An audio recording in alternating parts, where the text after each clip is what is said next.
musicales.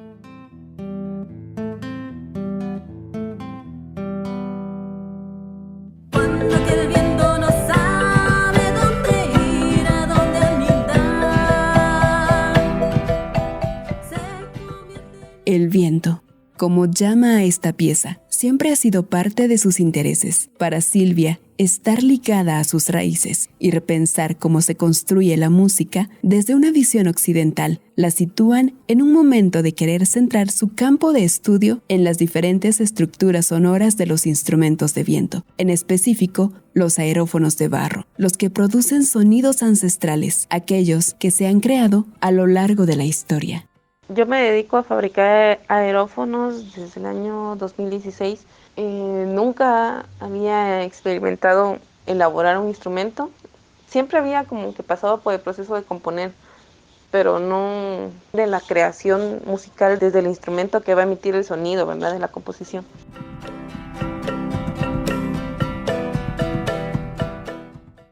En términos musicales, los aerófonos se caracterizan porque el elemento emisor del sonido es a través de una vibración por aire, que se contiene en una cámara que, a diferencia de otros instrumentos, no necesita de cuerdas, y que el elemento para hacer que estos instrumentos funcionen es el aire que transmite de su boca el ejecutante.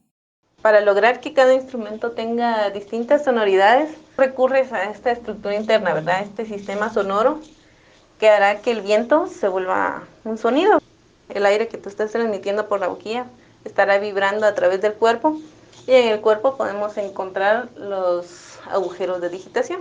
Todo esto forma parte de la estructura sonora. Y así como existe una diversidad y clasificación de aerófonos, Silvia también hace una clasificación de los que ella construye con barro.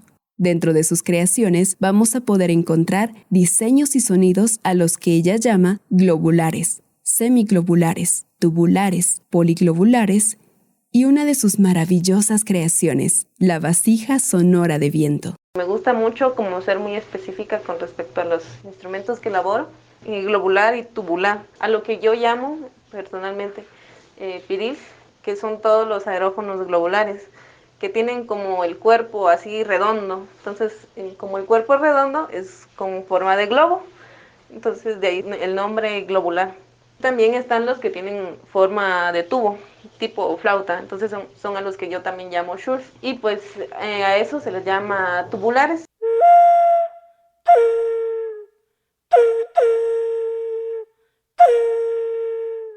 El sonido que escuchamos es el de un aerófono biglobular. Tiene una altura de aproximadamente 10 centímetros. A simple vista, tiene la forma de un tecomate y en la parte de arriba un rostro, muy similar al de los ancestros mayas. Un contraste de colores café, beige y rojo se plasman en este piril. La forma de elaboración de cada uno de estos tipos de aerófonos es distinta. Cada una tiene una complejidad y varían en su forma física. Si estamos hablando de que un aerófono es globular, entonces quiere decir que hay un glóbulo, ¿verdad? Hay un cuerpo en este instrumento. Pero como en este caso el aerófono es biglobular, no son lo mismo, porque cuando yo ya estoy diciendo biglobular, es que hay dos cuerpos. Son dos cámaras conectadas por una boquilla. A estos instrumentos, por ejemplo, lo que se hace es que se construyen dos glóbulos, que el soplo es directo. La boquilla es como en forma de V, que está como centrada dentro de la boquilla, en donde tú acomodas los labios y entonces a partir de eso empieza la sonoridad.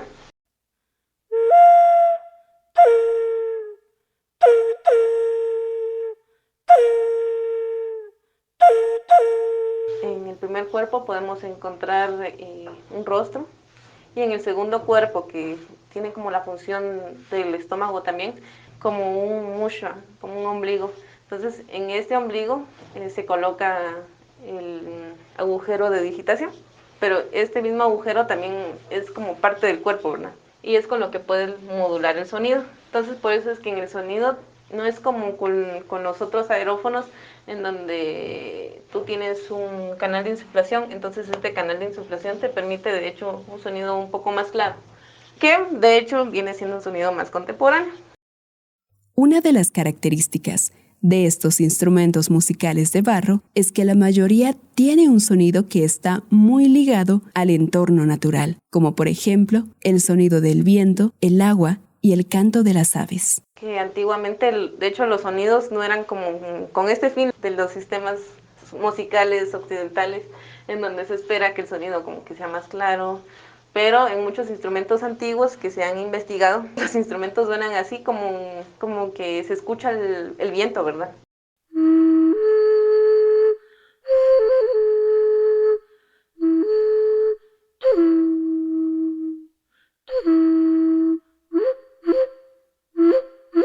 A diferencia del sonido anterior, ahora escuchamos el sonido de un aerófono triglobular. Una de las características de este instrumento es que la boquilla está en forma tubular. 3 figuras globulares la acompañan en la parte baja, con textura y color natural del barro.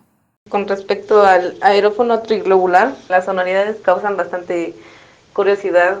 A partir de lo triglobular es cuando empezamos a escuchar este efecto de batimiento. Entonces empiezas a sentir como diferentes vibraciones. A esa vibración o ese choque es como de una tesitura media. No es tan agudo ni tan grave por el nombre, ¿verdad? Que es triglobular. Eso quiere decir que son 3 cuerpos, 3 glóbulos en un solo instrumento.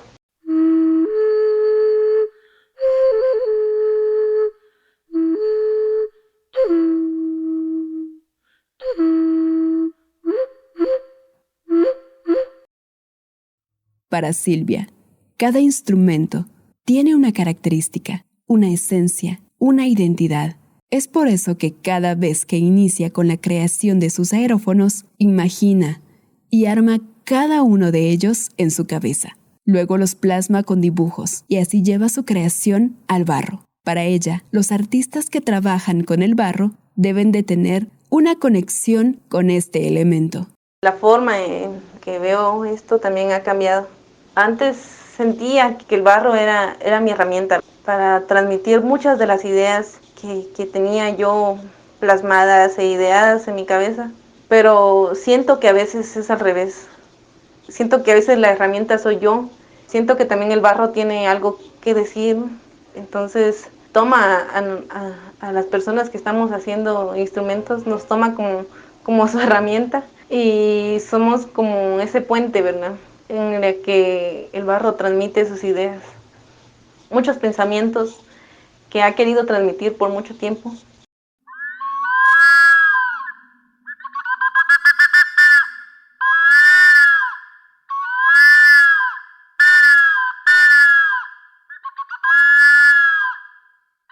La conexión entre el barro y Silvia está cargada de muchas emociones. No es solo la creación, sino van implícitas las energías de este elemento. Recordemos que dentro de uno de los escritos más importantes de la cosmovisión maya, específicamente para el pueblo quiché, el Popol Vuh relata que Tepeu y Gucumatz realizaron sus primeros intentos de creación de la humanidad a través del barro. Y es que el barro es utilizado desde la antigüedad para la fabricación de estos instrumentos. Según los autores de la investigación Instrumentos musicales mayas en el Museo de Etnología de Hamburgo, Mónica Pacheco y González Sánchez, señalan que esta tradición alfarera es característica del periodo clásico tardío. Los instrumentos musicales, y en especial los silbatos, están fuertemente relacionados con figurillas y su uso. Estos son parte del retrato de la sociedad maya de la que provienen, tal vez de personajes históricos como la partera, la mujer noble y el guerrero.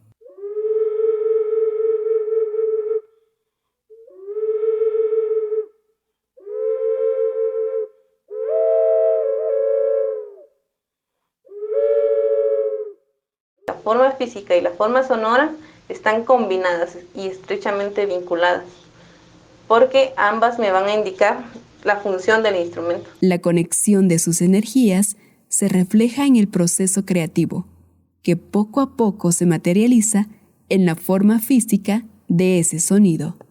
Entonces vas comprendiendo también que el instrumento adquiere una identidad, una autonomía también, y que cuando los terminas de crear, este instrumento ya no solo es un instrumento, sino que es una forma física que va a acompañar a muchos otros músicos. La creación de cada pieza o instrumento musical en su forma física puede variar, y es lo que justamente ha intentado hacer Silvia, salir de lo tradicional, siendo experimental, viendo a la música de una manera más espiritual, ligada a su historia y raíces. Es difícil pensar en que se pueda crear un instrumento inspirado en tu linaje, contando solamente con algunos elementos y datos históricos. Dentro de mis composiciones físicas como más relevantes fue cuando realicé el diseño de mis abuelas, dentro de mi pensar, en donde siempre ligamos a la forma sonora con la forma física. No podía dejar al instrumento tan solo, tan vacío. Entonces yo lo que hice fue tratar como de reconstruir también parte de mi historia personal con mis abuelas y mis bisabuelas. Lo que hice con este diseño fue que elaboré un siku, y cada uno de los tubos que tuviera este siku representarían a cada una de mis abuelas y ancestras. Empecé a recopilar información física sobre ellas, incluso las voces que tuvieran ellas, si eran voces agudas, voces graves. Conforme a eso fue el orden de las abuelas. Fue un proceso investigativo, incluso ni habían fotos de mis abuelas, y me fui guiando de los retratos o descripciones que me dieran mi papá o mi mamá. Y ahí fue cuando formé un ciclo. El instrumento de las antepasadas de Silvia suena así.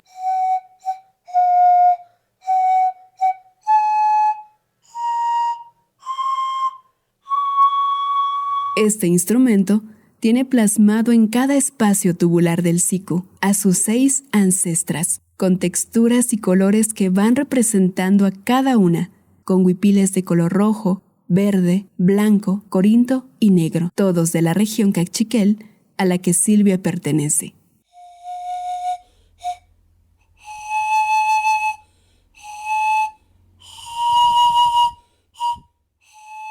Y fue así como logré también que desde mi creación y mi forma de ver el instrumento, lograra también yo retratar lo que sentía y lo que pensaba a partir de mi propia historia en un instrumento que yo estuviera creando. Los aerófonos de Silvia tienen colores, formas, rasgos e historia de su comunidad. Y para realizar estos instrumentos complejos requiere de un proceso de investigación profundo. Se necesita de un tipo de barro que se acople y se moldee bien a la creación. Y es que no todos los tipos de barro son iguales. Las consistencias cambian según la territorialidad. Los sonidos también. Siempre estuve comprando barro de Chinautla, que hasta por el momento ha sido el mejor barro que he encontrado. Tiene bastante calidad en cuanto a textura y también temperatura, ¿verdad? Cuánta temperatura puede aguantar. También me trajeron barro de San Raimundo, que me dijeron que era barro para preparar comales. Lo que tenía este tipo de barro era que era muy duro, no era tan elástico, y las piezas que podía elaborar con él eran un poco limitadas porque no tenían como la suficiente elasticidad que yo requería. Tengo una pieza cocinada con barro, con este barro de Chunimachica, porque lo combiné con arena que me trajeron de Pachalum. Entonces combiné estos dos elementos. Saber que el barro es un elemento de la naturaleza que hay que respetar y como tal agradecer su existencia, porque de ella provienen distintos elementos que usan en la cotidianidad las comunidades originarias, los piriles o shul, como son conocidos por quienes trabajan la alfarería, como un elemento del arte ancestral y que a pesar del tiempo se mantienen.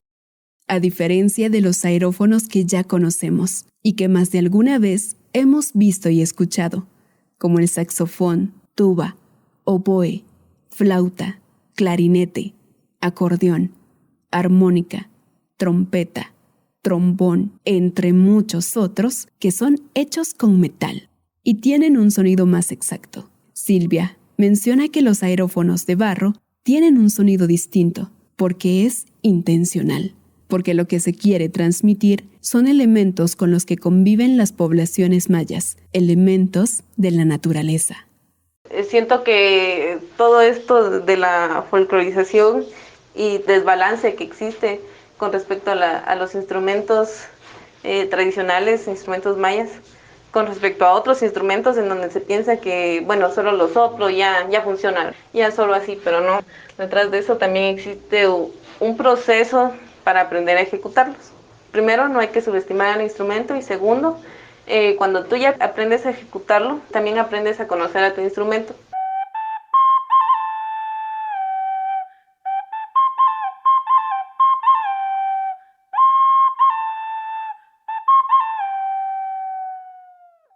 Alrededor de 40 horas pasa Silvia en su taller para elaborar un shul o piril. La acompañan sus herramientas, las estecas y vaciadores. El proceso empieza cuando dos elementos se encuentran, el barro y el agua.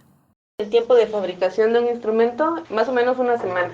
Primero tienes que amasar correctamente el barro, y cuando el barro ya está correctamente amasado, ya no se pega, ya tiene todas sus funciones, ya puedes modelar el instrumento, ¿verdad? Al menos el modelado requiere un día, pero como todos los instrumentos van bruñidos, bruñir es cuando tú ves que un instrumento está liso, es pulir el barro. Entonces el proceso de bruñir dura 2 días aproximadamente. Tú no lo puedes bruñir al primer día de moldeado, porque el barro tiene que entrar en un estado de cuero, que es cuando ya está secando pero no está muy seco. Entonces, para terminar de pulirlo tienes que tener 2 días, 3 días, dependiendo del tipo de brillo que tú quieras. Después de eso, tienes que esperar, puede tardar unos 6 días en secar totalmente, porque si no esperas que seque totalmente, se va a arruinar en la cocción. Aproximadamente el proceso de cocción dura 4 a 3 horas y media, para que estemos al menos a 800 grados de cocción. Cada uno de estos instrumentos tiene un grado de dificultad y temporalidad para realizarlos. Mientras más complejo sea el diseño, más será el tiempo invertido. Para Silvia, hay algo fundamental dentro del proceso de elaboración. Hay que aprender a conocer el barro.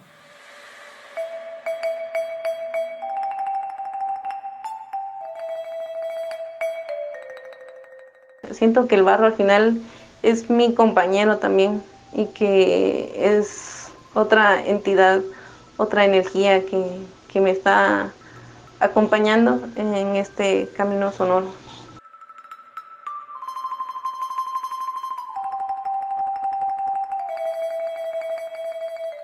Las manos y energías que se encuentran se van moldeando poco a poco, a tal punto de sentirse como uno solo, acariciándose y sintiendo la textura. El barro y las manos del artista se unen para encontrar la consistencia adecuada y tener así como resultado el shul que nos recitará al oído.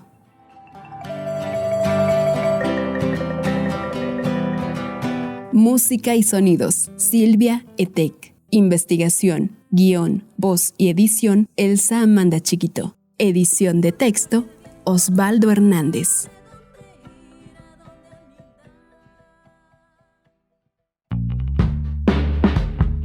Gracias por acompañarnos en este recorrido auditivo, en donde una vez más conocimos historias, realidades y propuestas en voces de las y los protagonistas en sus territorios.